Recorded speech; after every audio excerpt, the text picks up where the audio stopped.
So here I'm picking up at kilometer 173, coming up on kilometer 174. Still maintaining 250 kilometers per hour and exiting the tunnel here. There are so many of these tunnels on the line, and they all have these different names in spite of looking more or less the same, that as a result, I don't remember what any of them are called. Obviously, on a real train, I would have to know what they're all called as part of the physical characteristics qualifications I would have to pass to work the route. Of course, one other thing about driving this fast is that the kilometers come up really fast, because they're not even miles, of course, they're kilometers. So they just zoom right by.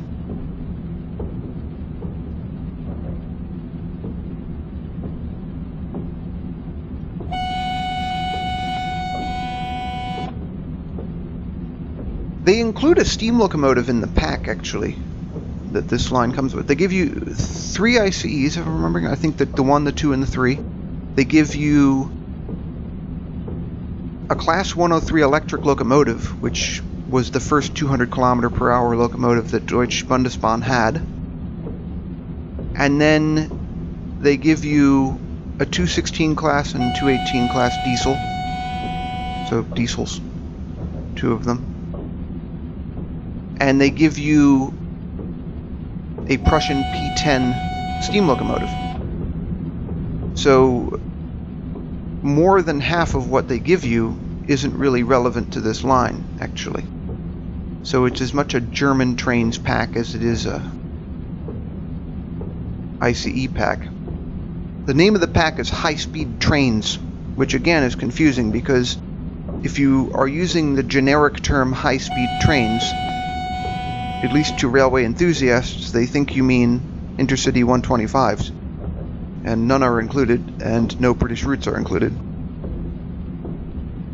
Should have been called the ICE pack or something, but oh well. It's nice that you get all the content, though, because you can use it on other routes. If you have other German routes, it's nice to have a 103, obviously. That's a classic locomotive.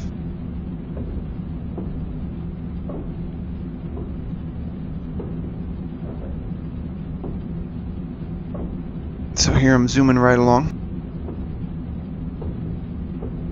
In the end, I'll get into Fulda at 7:37, 3 minutes early, almost. They won't credit me with that, but that's what it will be, you'll see.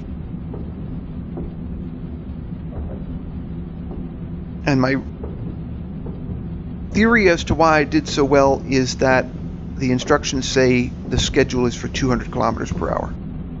So in theory, an intercity train with maybe a 103 on it would be right on time, whereas an ICE running at its normal speed will be early. I don't know if these are based on real schedules. I suspect not, actually.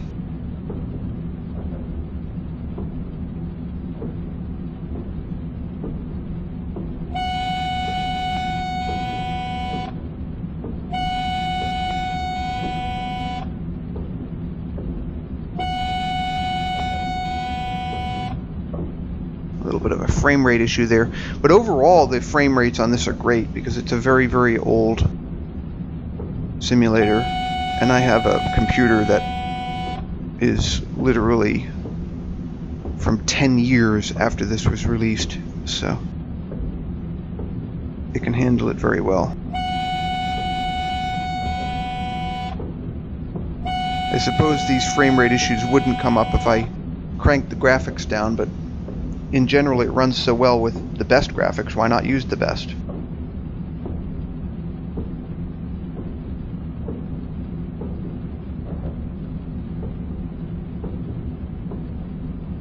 So exiting the tunnel again. You could see the criticism of this route that as a rail fanning thing, in that there's not a whole lot to do. You just drive at cruising speed straight through the whole thing.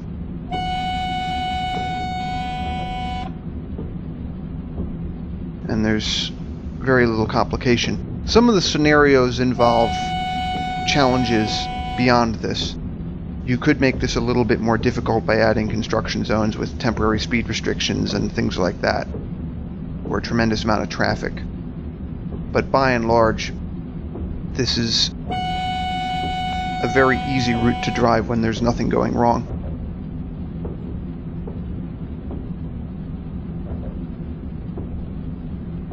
It's also somewhat time-consuming, because this is as fast as you can drive it smoothly, pretty much, and it still takes 20 minutes.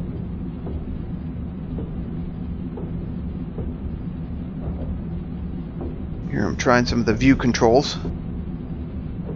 You see the vintage mobile phone just sitting there on the panel. It's supposed to be a Motorola, maybe? I'm not sure.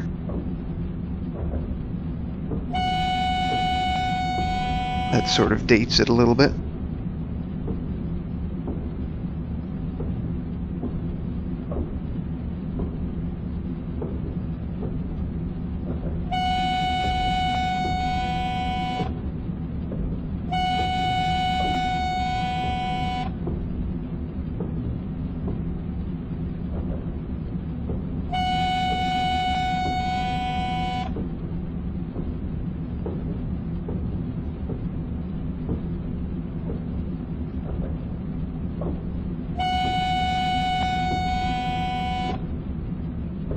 There's another view. That's the passenger view from the first class, in the first carriage.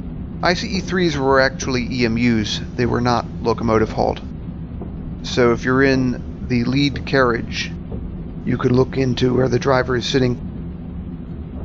I've done that once, because I was upgraded to first class once on an ICE-3.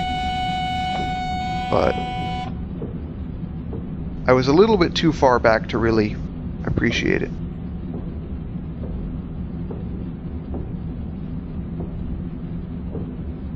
And we also weren't going particularly fast on that run. I don't remember what we were doing, but more normal mainline speeds, not like 250 kilometers per hour.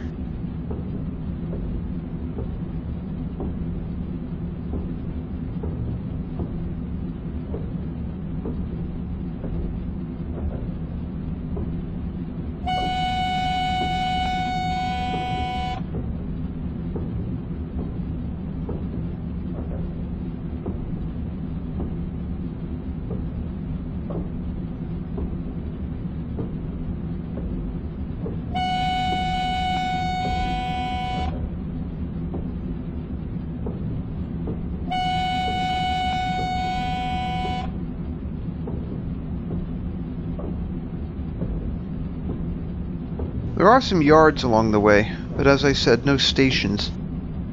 My understanding is that these yards would be to give you a little bit more capacity.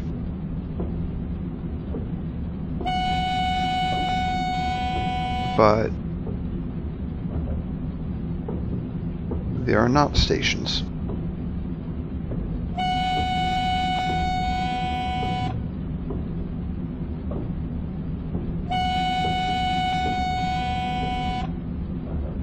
And this can really drag on. Actually, it is fun to drive this, so I'm not knocking it. If I had criticisms, it would basically be that the signals are not realistically modeled. And it would have been better if Aerosoft had done a longer section of this line, but I don't know what kind of budget and time constraints they were dealing with. It's possible that just wasn't practical.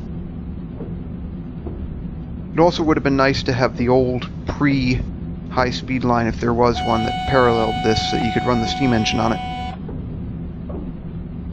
One disadvantage that I've found with Microsoft Train Simulator is that you can't have electrified and non-electrified lines in the same track layout.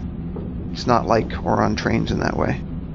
So that may have been why they chose not to add the non-electrified, possibly non-electrified older lines.